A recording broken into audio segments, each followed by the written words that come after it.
Esta tarde, en la Cámara Alta, los senadores de oposición celebraron que Morena y aliados no lograrían la mayoría para aprobar el dictamen que propone ampliar hasta 2028 la presencia de las Fuerzas Armadas en labores de seguridad pública. El dictamen regresará a comisiones para su revisión. Vamos a ver los detalles y vamos a hablar de ello. A pesar de la ardua negociación del coordinador de Morena, Ricardo Monreal, la oposición no se dobló para aprobar la reforma constitucional propuesta por el PRI, que prolonga la permanencia hasta el 2028 de las Fuerzas Armadas en las calles. Al no lograr los votos necesarios, Morena regresó a comisiones el dictamen para que sea nuevamente analizado. Demos tiempo a la discusión. Más tiempo. ¿Es lo que quieren? Demos más tiempo. Yo le pido al grupo parlamentario me pueda acompañar. Ahora resulta que no quieren. No, es que es lo que la mayoría decida. Lo que yo estoy haciendo eco es de las expresiones que escuché en la tribuna, que nos acusan de compra, de premura, de presión. No, rechazo totalmente que haya presión. La oposición no pescó el anzuelo lanzado por Monreal y pidieron votar la reforma para aniquilarla de una vez.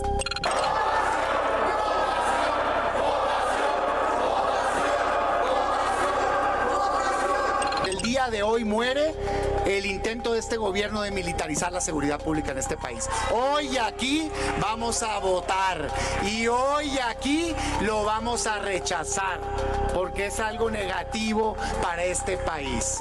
Nosotros no mordemos anzuelos, nosotros defendemos a nuestro país. Pero Morena y aliados finalmente sí regresaron la minuta a las comisiones de puntos constitucionales y estudio legislativo segunda para una nueva discusión. Situación que molestó a la oposición, pues afirmaron que se violó el proceso parlamentario, ya que la solicitud para regresarla carecía de las firmas necesarias para hacerlo. Esto quiere decir, y aquí hay confesión de partes, que hubo dos peticiones, una mal formulada y reconocimiento del presidente carente de los requisitos íntegros que tenía, y una que al parecer cumple con estos requisitos. Y entonces yo me apego a lo que usted mismo está haciendo, al artículo 205, pero en su fracción tercera. Y esta facultad solo puede ser ejercida por una sola ocasión respecto al mismo dictamen. A pesar de las presuntas presiones contra los legisladores, la oposición en el Senado logró mantener los suficientes votos para que la reforma constitucional no transitara este miércoles en la Cámara Alta. Si tienen de verdad la voluntad de construir, demuéstrenlo. Yo creo que más bien quieren posponer la discusión porque no tienen los votos para que sea aprobada. Si realmente tienen esa voluntad, pongan compromisos concretos en la mesa de por qué les tendríamos que creer que ahora sí van a cumplir con esa palabra. Porque la verdad, a las pruebas nos remitimos, nos han fallado una y otra vez. Tras casi 5 horas de debate, la mayoría de senadores votó porque el dictamen regrese a comisiones para un nuevo trámite legislativo. Verónica Macías, Heraldo Media Group. Bueno, ¿qué le parece si desmenuzamos el asunto? ¿No?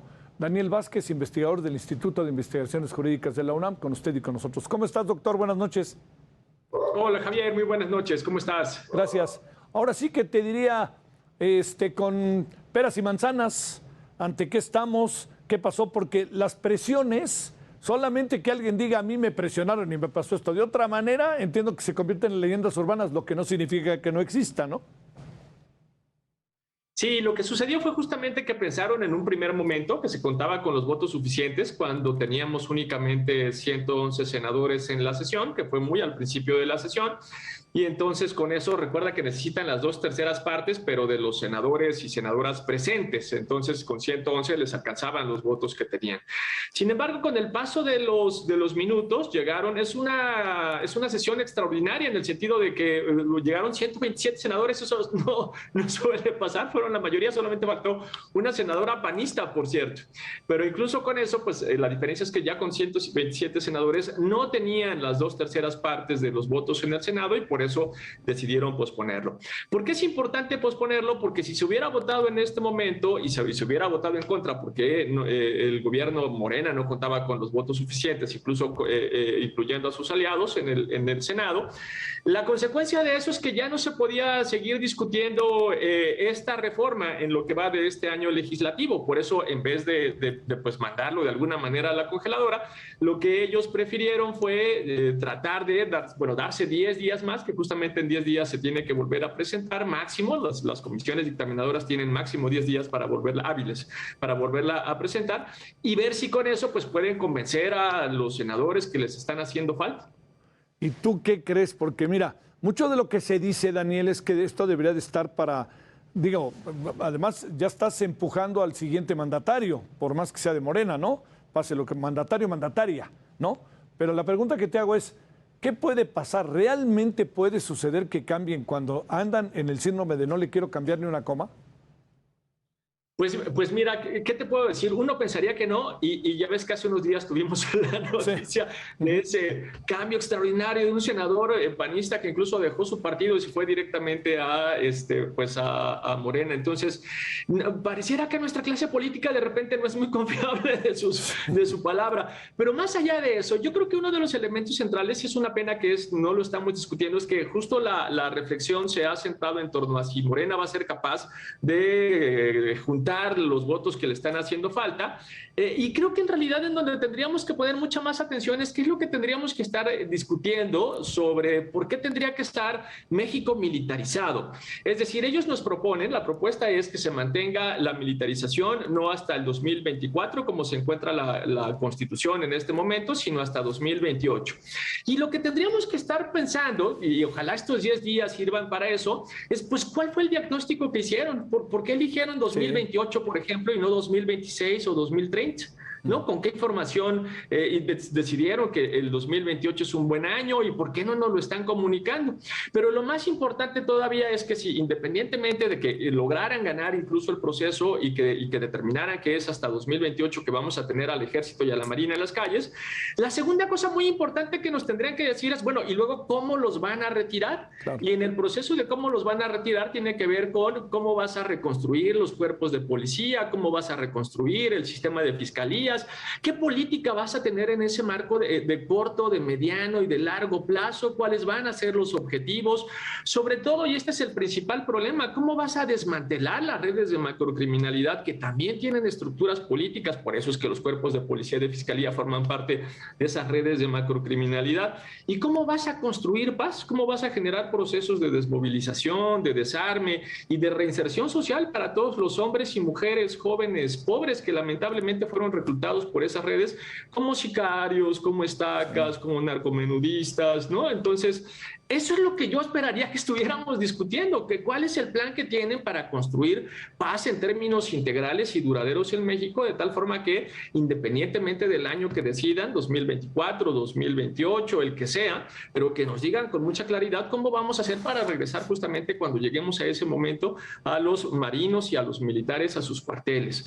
En principio, la reforma constitucional que crea la Guardia Nacional nos dio 5 años para que hiciéramos ese proceso. La reforma es del 26 de marzo del 2019 y por eso se establece que el 26 de marzo del 2024 tenían que regresar todos los militares y los marinos a sus cuarteles, y no han hecho nada. En 3 años y medio no han hecho nada en el proceso de reconstrucción de policías y de fiscalías, ni en el proceso de construcción de paz. ¿Por qué les tenemos que creer que hoy va a ser diferente? ¿No? Claro. O que simple y sencillamente están aventando, pues pateando el balón para adelante. Sí. Ese es el gran problema, me parece. Oye, Daniel, el asunto también pasa por una situación inevitablemente muy política, ¿no? Muy política. Y esa situación muy política tiene que ver con, es medio contradictorio, paradójico, ¿no? El PRI propone y el PRI es clave para que no se apruebe lo que propone el PRI. ¿Qué presumes que pasará al interior del PRI? Porque además Alito, en sentido estricto, ya les dijo no en la reforma electoral y no consiguió la reforma, ya les dijo que no, perdón, en la reforma eléctrica y no les consiguió esto, que significa que era en buena medida un poco como su coraza, ¿no? No se metan conmigo porque yo les voy a resolver este problema esta cuestión y no lo resolvió. Bueno, claramente ahí hay una... No me parece que se vaya a romper el partido porque es muy volátil el partido priista, pero a lo mejor el aspecto bien interesante para mirar es que tienen criterios diferenciados para determinar quiénes son los candidatos que van a la Cámara de Diputados y quiénes son los candidatos que van a la Cámara de Senadores.